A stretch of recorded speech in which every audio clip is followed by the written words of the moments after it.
Hilchos Malacha Perek Aleph, Halacha Gimel, Chapter 1, Number 3. Ein Amid Melech B'tchila, Ela Bi Bezna Shel Shivim Zikanim Val Pi Navi. Initially, when you establish a king, it has to come through the Bezna Shel Shivim Zikanim, 70 elders.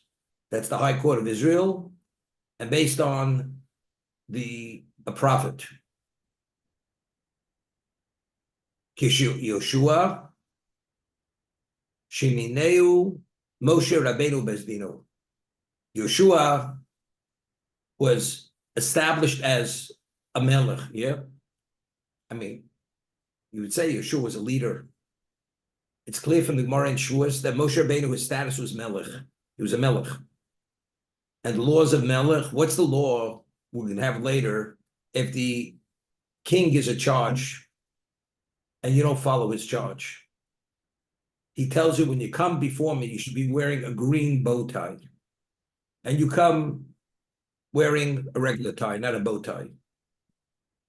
That's a basis of defying the charge of the king. You could be put to death for that. And the Torah allows the king to put you to death for that reason. Anytime you defy an order, it's punished by death. So if the person's status is king, and you defy his order, that means you defy the order of the king. If he's an ordinary leader, it doesn't carry the death penalty. Yoshua wasn't only a leader, Yoshua was appointed to be the king.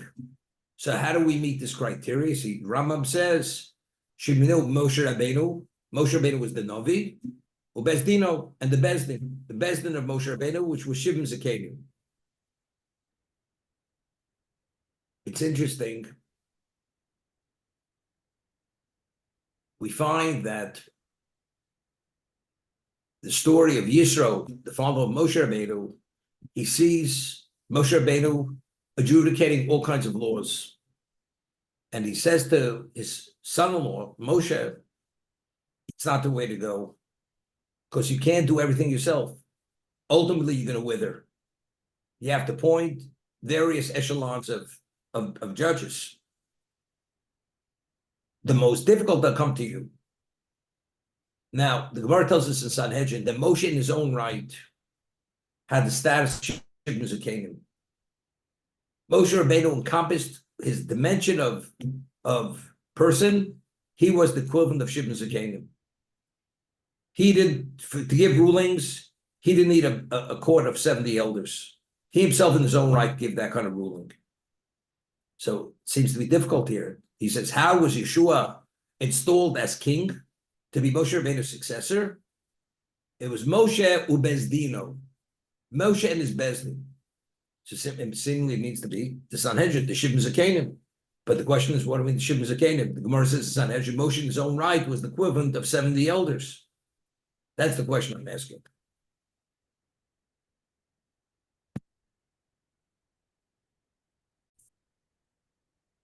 Well, the Jews in the desert were very contentious. Very. Like, Chaim Yanani's got to deal with, this question, that question. I have to continuously respond to your questions. But once I give the right answer, you take it. Okay? Moshe Rabbeinu comes to HaKadosh Baruch Hu and says, the Jews, they're too much for me to handle. Too much. They're all beyond my capacity. Hashem says, not a problem.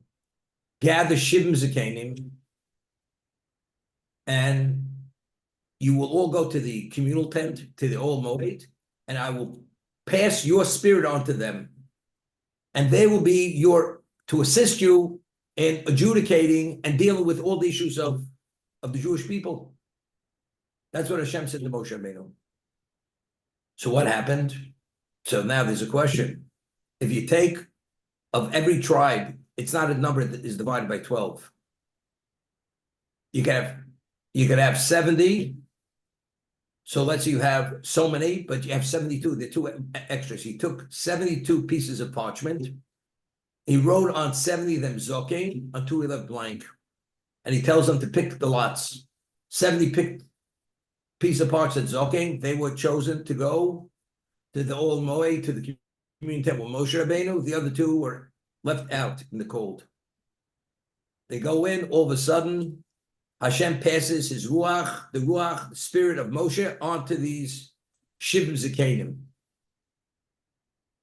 From that point going forward, Moshe Rabbeinu, everything that he dealt with, in that capacity, he had to have Shivim Zikanim, even though in his own right, because that moment, his status was passed on to 70, to be shared with 70. He no longer functions, until that moment, he functioned independently as Shivim Zikanim. From that moment going forward, now you don't function as Shivim Zikanim, as 70 elders. After God passes the spirit of Moshe onto these 70 individuals. Moshe was appointed after this event. Yeshua was appointed. Therefore, if you need the Navi and you need Zikanim, there Moshe Rabbeinu was the Navi, and his Bezdino were the Shivim Zikanim. That's how Yeshua was appointed to be the king. That's my answer. Okay?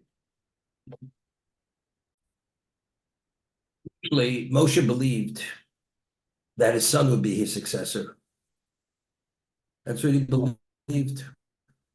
Like a king assumes, son is sufficiently qualified, he's going to be the successor. And Moshe Rabbeinu believed that his son would be his successor. Hashem says to Moshe, it's not the way you think. It's not your son, it's Yeshua ben Nun. It's Joshua from the tribe of Ephraim, he will be your successor. Because he's more qualified. Why is he more qualified? Because he's the Narash Elohim, because he never left the presence of Moshe Rabbeinu. And that's why Chazal tell us, the Talmud tells us, Pnei Moshe Pnei Chama, or Pnei Yeshua Pnei Levana.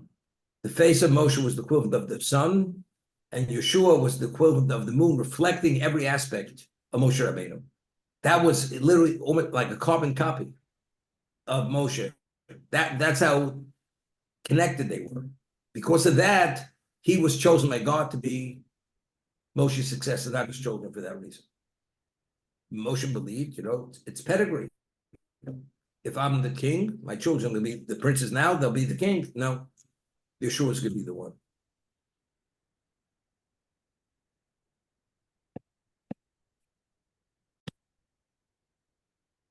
They went into Canaan. It was a mitzvah limnos melech, to appoint a king. But factually, after Yeshua passed away, they didn't appoint a new king. Right? That Yeshua was chosen, there was no mitzvah then. God set up that situation. However, to establish a king, we need a Navi and you need a Sanhedrin. The Rambam is speaking about when does the mitzvah of Som Tos Melecha come about? You must install a king. That's incumbent as soon as you come into the land, not before. That Yeshua was chosen to be the successor of Moshe Rabbeinu, which is the king. That was God's decision.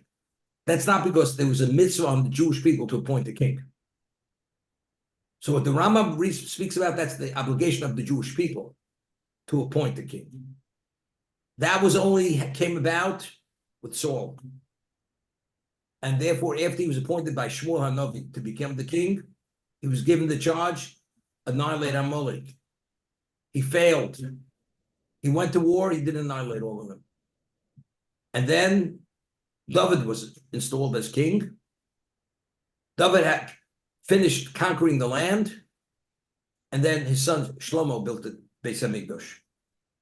So sequentially speaking, it was King Amalek building the Beis Hamikdash. Were there tremendous gaps of time? The answer is yes. We first came in when Yeshua was king. After he passed away, there's no king. There was this vacuum. It was the shoftim, the judges. They were the leaders. Shmuel HaNavi was a leader. When they asked for a king, that's when they installed the king. And Rambam said, why was God upset with them? Because it's not, and Shmuel was upset with them. It's not because they didn't want Shmuel. They didn't want a representation of God.